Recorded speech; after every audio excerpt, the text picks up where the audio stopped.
Shimakaze, the OG, the goat of torpedo boats. Easy to play but extremely hard to master. It is so easy that even with tied up both arms and legs and with blindfold on, I would still most likely get a kill. So why do you make this guide then? The fact that I could possibly do that does not mean that everyone can. In this video I will give you information on what Shimakaze is, why is it the goat of torpedo boats. I would also show you the build and captain packs, how to perform in it well, and will give you general information on the tech tree and how to progress through it. So, Shimakaze is IGN tech tree torpedo boat, which, as the name suggests, is based around her powerful torpedo armament. Japanese torpedoes are in general one of the most powerful in the game. Amazing alpha combined with decent speed makes so that even taking one hurts a ton. These also have very decent range even on lower tiers. Shimakaze herself comes with 3 variants of torpedoes, with 12km ones being the recommended. I won't stop you, however, if you are the Giga Chad with balls trying to play with 8km ones. 20km version is not recommended, as even though the range is huge, speed is very low and detection of them is horrible. Shimakaze also has the best concealment of her tier on par with some submarines. Ship itself is also very maneuverable and generally pretty fast. The speed of 41 knots makes it faster than most of the destroyers, but not the fastest. You can still feel the wind though, because you know, kaze means wind in Japanese. Ship guns are not the strongest, but 127mm can save you in tough situations. Ship's AA is almost non-existent, however. Shimakaze is also incredibly fragile destroyer. From consumables we also get only standard smokescreen, engine boost and damage control party.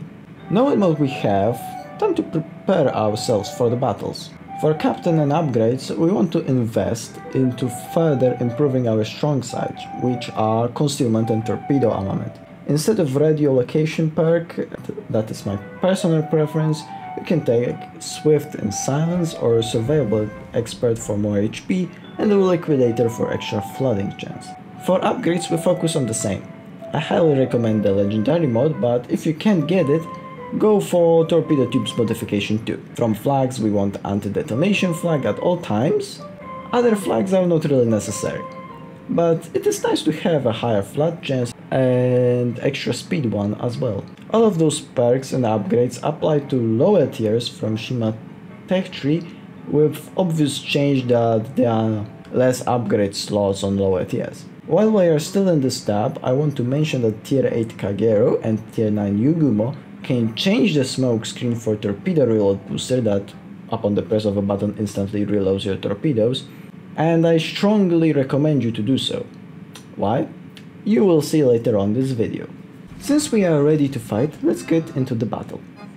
First thing we need to do is scan enemy team for potential radars and hydros, as those can detect us and or our torpedoes easily. Press tab and hover enemy team for info. For more details, left click and hover over the icons. Remember, you're getting only maximum possible values from hovering over enemy ships. From allies you get the true ones.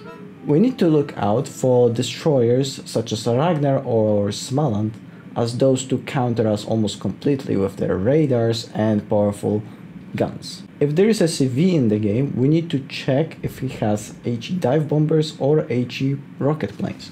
UK and US tech trees are most dangerous. Otherwise, we need to look out for planes flying over spotting us.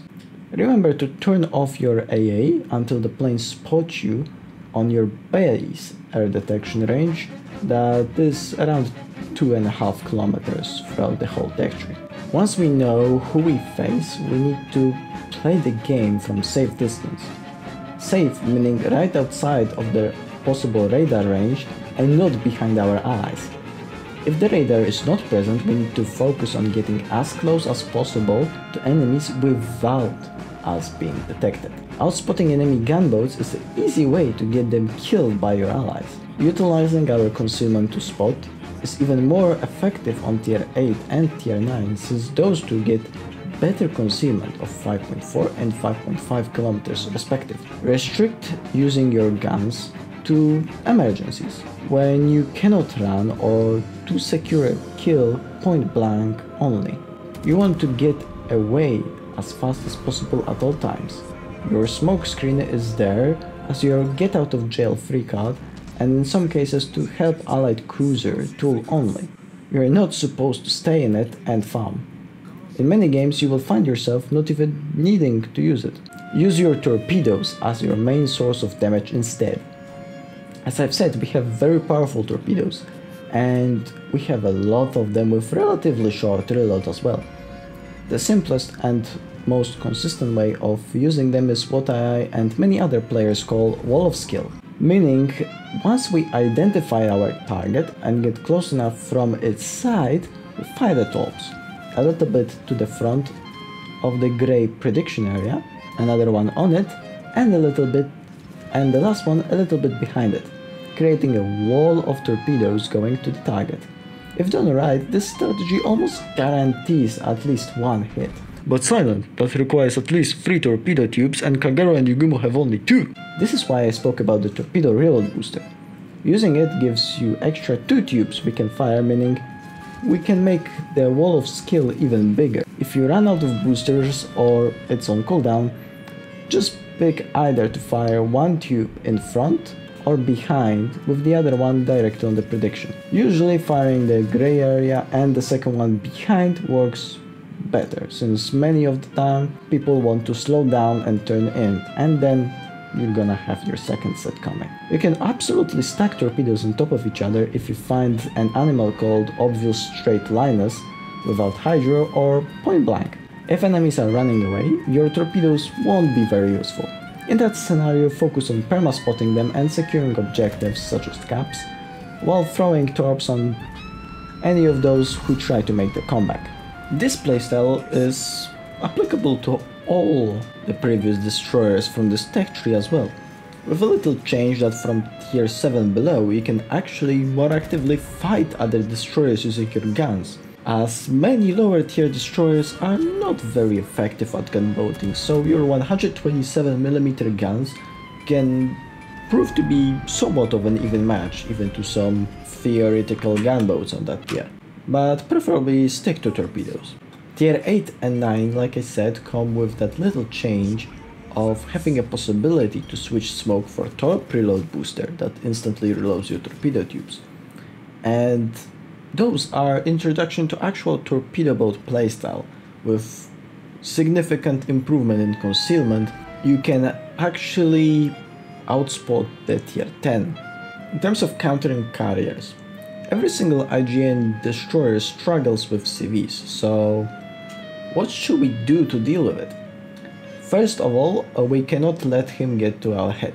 We need to believe that we can win. Second, we need to keep in mind we can get detected at any time, but we will see it coming. Our air detection is very small compared to the planes detection. You will see the planes ahead of time, so we need to plan according to it. You need to make sure you're gonna be behind cover or in smoke screen when planes will get the attempt to spot you, so you can avoid fire from their allies. Both bomb drops and rocket planes have specific patterns and have problems hitting ships that are changing speed and direction at all times. Search for CV drop patterns or play specific CVs to learn them. Use zigzagging and your acceleration to dodge the drops.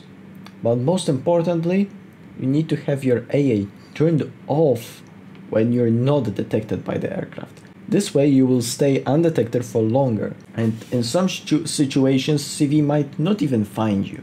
In summary, you care a lot about being undetected and making enemies detected, denying space for them with torps, and being the invisible threat. It is simple to play this ship on a decent level, but to master her you need a lot of experience with different opponents. Remember, you don't need to necessarily deal tons of damage in order to be on top of the scoreboard.